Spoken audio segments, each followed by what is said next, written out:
વાત કરીએ સમાચારની તો મહત્વના સમાચાર સામે આવી રહ્યા છે, જેમાં દરેક વ્યક્તિ હાલ બિહાર ચૂંટણીના પરિણામોની રાહ જોઈ રહ્યા છે। બિહારમાં 243 બેઠકોના પરિણામો આજે આવી રહ્યા છે। બિહાર ચૂંટણી પરિણામો માટે મતગણતરી આજે શુક્રવાર 14 નવેમ્બર 2025 થી થઈ રહી છે। બિહાર ચૂંટણી માટે મતગણતરી 14 નવેમ્બરના રોજ સવારે 8 વાગે શરૂ થઈ છે। રાજ્યભરમાં બિહાર વિધાનસભા ચૂંટણી પરિણામોની તૈયારીઓ પૂર્તિ કરવામાં આવી છે। આ વખતે બિહારમાં 2 તબક્કામાં મતદાન થયું હતું। પ્રથમ તબક્કો 6 નવેમ્બરે અને બીજો તબક્કો 11 નવેમ્બરે થયો। એનડીએથી લઈને મહાગઠબંધન સુધી દરેક વ્યક્તિ પરિણામોને લઈને ઉત્સુક છે। તો ચાલો જાણીએ બિહાર ચૂંટણી પરિણામો અંગે દરેક બેઠકમાં શું અપડેટ છે। તો ઈવીએમમાં મતગણતરી શરૂ થઈ ગઈ છે। 8 વાગ્યે બેલેટ પેપરની મતગણતરી શરૂ થયા બાદ હવે ઈવીએમ પર મતગણતરી શરૂ થઈ છે।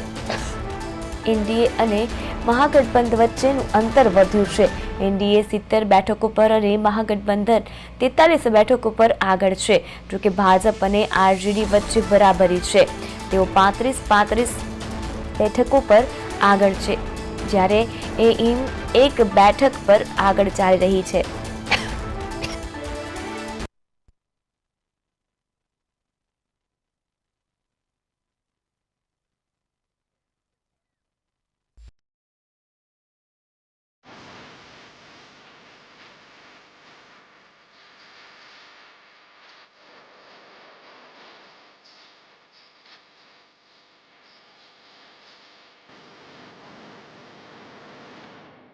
સાથે હિમાંશુ જોડાઈ ગયા છે લાઈવ। હિમાંશુ, અત્યારે જે બિહાર ચૂંટણીના પરિણામો પર સૌની નજર છે, ત્યારે શું છે હાલનો માહોલ? ચોક્કસથી જે બિહાર ચૂંટણીનું જે ઇલેક્શનની જે ચૂંટણીનું પરિણામ આજે જાહેર થઈ રહેવાનું છે, તેને લઈને અત્યારે હાલમાં જે 8 વાગે જે મતગણતરી હતી તે શરૂ થઈ ગઈ હતી। જે બેલેટ પેપર દ્વારા જે મતગણતરી હતી તે પૂર્ણ થઈ ગઈ છે અને 8:30 બાદ જે ઈવીએમની મતગણતરી હતી તે પણ શરૂ થઈ ગઈ છે। અત્યાર સુધીમાં જે એનડીએ ગઠબંધન છે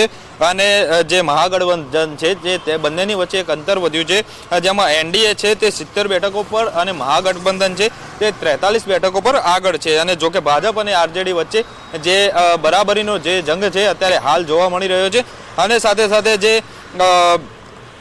બિહાર ચૂંટણીના જે પરિણામો છે તે આમનો જે સમય છે 12 વાગ્યા સુધીમાં જે ચિત્ર છે એ સ્પષ્ટ થઈ જશે, જેને લઈને અત્યારે હાલમાં જે તમે જે બિહાર ઇલેક્શન છે, બિહાર ચૂંટણીના જે પરિણામો છે તે 12 વાગ્યા સુધી જે ચિત્ર છે તે સ્પષ્ટ થઈ જશે।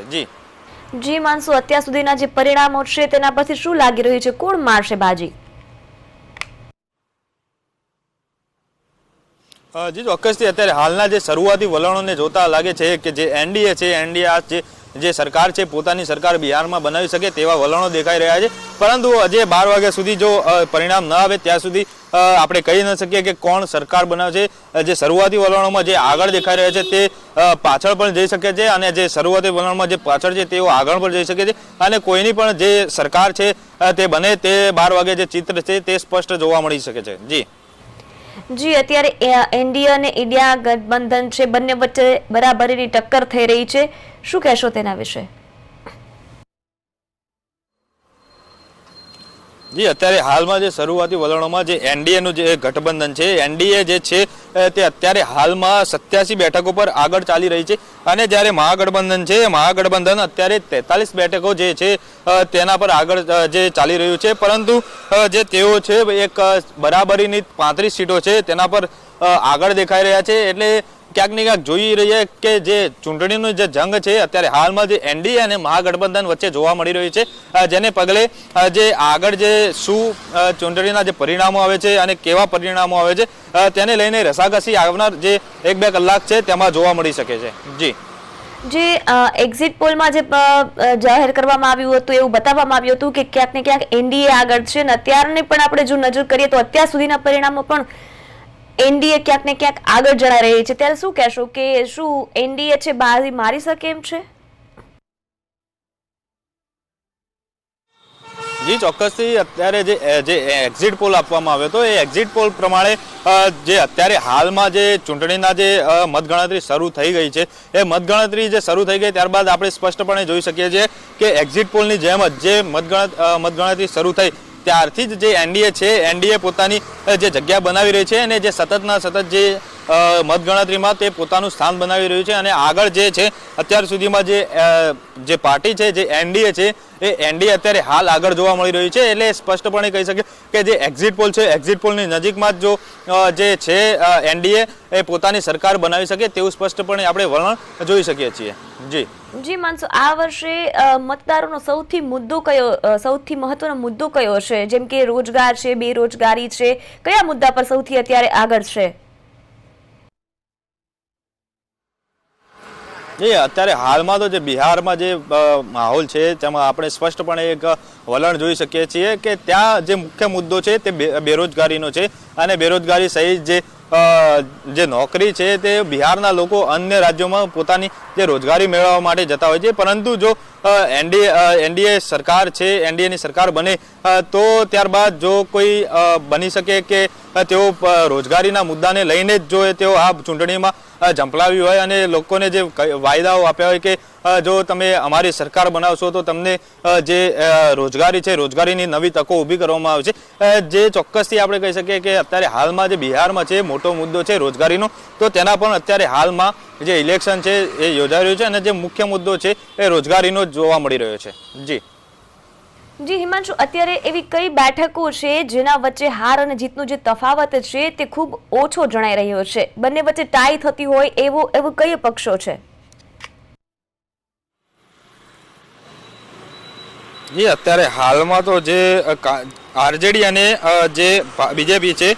તેમના વચ્ચે જે કાંટાની ટક્કર જોવા મળી રહી છે અને જે બરાબરી છે તે અત્યારે હાલમાં જે બીજેપી અને આરજેડી વચ્ચે જે 35 સીટો છે એ 35 સીટો પર જે બરાબરી જોવા મળી રહી છે જેમાં અત્યારે હાલમાં જે મહાગઠબંધન અને એનડીએ છે તેમની વચ્ચે જે છે બરાબરીનો જંગ જોવા મળી રહ્યો છે જી માનસુ અત્યાર સુધીના જે પરિણામો છે તે એક્ઝિટ પોલને કેટલા નજીક છે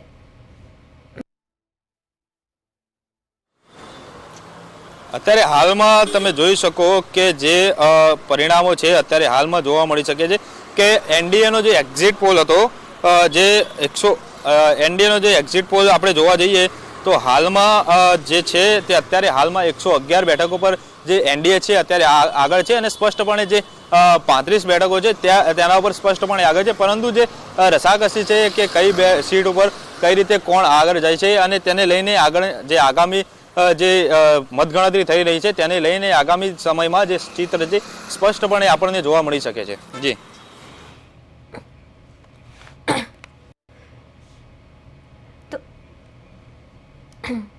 તો અત્યારના જે નવા પરિણામો નવું રુઝાન છે એને લઈને કોઈ માહિતી જી અત્યારમાં જે તરારી વિધાનસભા છે તે મત વિસ્તારમાં બીજેપીના જે ધારાસભ્ય વિશાલ પ્રશાંત છે તેઓ આગળ દેખાઈ રહ્યા છે અને સાથે સાથે જે જગદીશપુર વિધાનસભા છે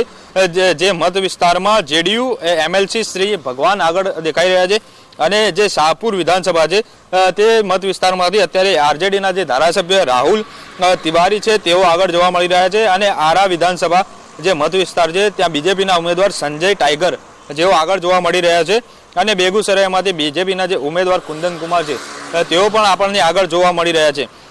અને સાથે સાથે જે પૂર્ણિયાના જે સદર વિધાનસભા જે મત વિસ્તાર છે ત્યાં જે ઉમેદવાર વિજય ખેમકા છે તેઓ આગળ જોવા મળી રહ્યા છે સાથે જે અન્ય જે વિસ્તારો છે તેમાં પણ બીજેપી અને આરજેડી વચ્ચે જે રસાકસીનો માહોલ છે તે જોવા મળી રહ્યો છે જી અત્યારના જે પરિણામો આવી રહ્યા છે સામેમાં જે એનડીએ છે તે 121 બેઠકોથી આગળ જણા રહ્યું છે તો ક્યાંક ને ક્યાંક એવું અનુમાન લગાવી શકાય કે એનડીએની સરકાર બની શકે તેવા એંધાણ છે શું કહેશો જી ચોક્કસથી અત્યારના જે શરૂઆતી વલણોમાં જે એનડીએ છે એનડીઓ અત્યાર સુધીમાં 120 બેઠકો પર અને મહાગઠબંધન 74 બેઠકો પર આગળ છે જેથી સ્પષ્ટપણે આપણે જોઈ શકીએ કે જો એનડીએની સરકાર બનાવી હોય તો તેમને બહુમતી 122 સીટોની જોઈએ છે જેને લઈને અત્યારે હાલમાં તો એનડીએ છે 120 બેઠકો પર આગળ છે તો આ જે શરૂઆતી જે વલણથી લઈને જે એનડીએ છે એનડીએ આગળ ચાલી રહ્યું છે તો એ આ વલણને જોતા આપણે કહી શકીએ કે બિહારમાં જે એનડીએ છે એનડીએની સરકાર બને તેવી પ્રબળ શક્યતાઓ જોવા મળી રહી છે. જી માનસુ, અત્યારના જે પરિણામો આવી રહ્યા છે એ ઉપરથી આપનું શું કહેવું છે કે કેવો માહોલ જણાઈ રહ્યો છે? અત્યારે હાલમાં તો જો શરૂઆતી વલણોને જોતા જે માહોલ છે એ રસાકસીનો માહોલ છે. ત્યાં જે બિહાર ચૂંટણી છે ચૂંટણીમાં પરિણામો કેવા આવે કેવા નહીં, જે આગામી સમય જે આગામી કલાકો છે તેમાં જે ચિત્ર છે એ સ્પષ્ટ જોવા મળી શકે છે. અને જે અત્યારે હાલમાં જે 12 વાગ્યા સુધીમાં જે 2616 ઉમેદવારોનું જે ભાવિ છે એ નક્કી થશે. કારણ કે જે 12 વાગ્યા સુધીમાં જે ચૂંટણીનું જે સ્વરૂપ છે જે અત્યાર સુધીમાં જે જોવા મળી શકે છે અને સ્પષ્ટપણે જે આપણે જોઈ શકીએ છીએ કે આગામી જે સમય છે તેમાં જે સરકાર બનવાનું જે ચિત્ર છે એ 12 વાગ્યા સુધીમાં સ્પષ્ટ થઈ જશે. માનસુ, તો સમગ્ર માહિતી આપવા બદલ આપનો આભાર. તો આજે બિહાર ચૂંટણીનું પરિણામ છે, કોણ મારશે બાજી તેના પર સૌની નજર છે તે અટકેલી છે. 38 જિલ્લાઓમાં 46 ગણતરી કેન્દ્રો પર ગણતરી શરૂ થઈ ગઈ છે. ભાજપ અને આરજેડી વચ્ચે કાંટાની ટક્કર જોવા મળી છે. દરેક વ્યક્તિ પરિણામને લઈને ઉત્સુક છે.